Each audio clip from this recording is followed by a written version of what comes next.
Hi అండి, అందరికీ నమస్తే. స్థానిక కానూరు మనా కళ్యాణ మండపం రోడ్, విజయవాడ హర్ష డిజైనింగ్ లో బిగ్ ఎగ్జిబిషన్ సేల్ కి ఏర్పాట్లు ముమ్మరంగా సాగుతున్నాయి.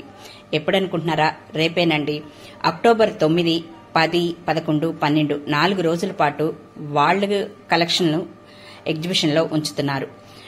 పూర్తిగా ఈ ఎగ్జిబిషన్ లో handmade works, handicrafts, silk arts, acrylic arts, applique works, hand embroidery, machine embroidery, అలాగే శారీస్ లో పట్టు శారీస్, లెహెంగాలు, ఇలా రకరకాలుగా వాళ్ళు డిజైన్ చేసినవన్నీ కూడా ఈ ఎగ్జిబిషన్ లో ప్రదర్శించడం జరుగుతుంది. అలాగే ఆసక్తి ఉన్న వాళ్ళందరూ కూడా వచ్చి ఈ ఎగ్జిబిషన్ ని సందర్శించవలసిందిగా కోరుచున్నాము. అందరికీ హర్ష డిజైన్ వారు ఆహ్వానం పలుకుతున్నారు. ఇంకెందుకు లేటు, రండి, సందర్శించండి, మీకు నచ్చినవి సెలెక్ట్ చేసుకోండి.